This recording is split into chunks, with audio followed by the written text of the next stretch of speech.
As some of you know, Skokie, Illinois once had one of the largest populations of Holocaust survivors anywhere in the world. In 1978, Nazis decided that they wanted to march there. The leaders of that march knew that the images of swastika-clad young men goose-stepping down a peaceful suburban street would terrorize the local Jewish population, so many of whom had never recovered from their time in German concentration camps. The prospect of that march sparked a legal fight that went all the way to the Supreme Court. I do not invoke the specter of Nazis lightly, but I know the history intimately and have spent more time than probably anyone in this room with people who survived the Holocaust. Here's what I've learned. The root that tears apart your house's foundation begins as a seed of distrust and hate and blame. The seed that grew into a dictatorship in Europe a lifetime ago didn't arrive overnight. It started with everyday Germans mad about inflation and looking for someone to blame. I'm watching with a foreboding dread what is happening in our country right now.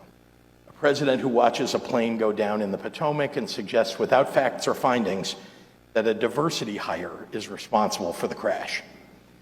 Or the Missouri Attorney General who just sued Starbucks, arguing that consumers pay higher prices for their coffee because the baristas are too female and non-white. The authoritarian playbook is laid bare here. They point to a group of people who don't look like you and tell you to blame them for your problems. I just have one question. What comes next? After we've discriminated against, deported, or disparaged all the immigrants and the gay and lesbian and transgender people, the developmentally disabled, the women and the minorities, once we've ostracized our neighbors and betrayed our friends, after that, when the problems we started with are still there staring us in the face, what comes next? All the atrocities of human history lurk in the answer to that question.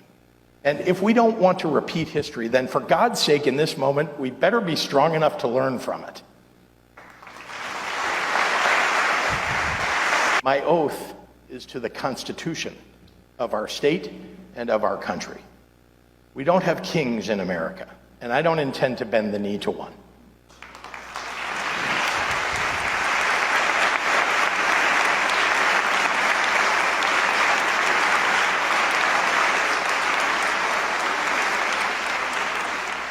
I'm not speaking up in service to my ambitions, but in deference to my obligations. If you think I'm overreacting and sounding the alarm too soon, consider this. It took the Nazis 1 month, 3 weeks, 2 days, 8 hours, and 40 minutes to dismantle a constitutional republic. And all I'm saying is that when the 5-alarm fire starts to burn, every good person better be ready to man a post with a bucket of water if you want to stop it from raging out of control. Those Illinois Nazis did end up holding their march in 1978, just not in Skokie. After all the blowback from the case, they decided to march in Chicago instead. Only 20 of them showed up.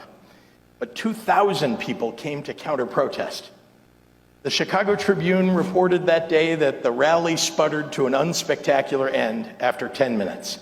It was Illinoisans who smothered those embers before they could burn into a flame. Tyranny requires your fear and your silence and your compliance. Democracy requires your courage.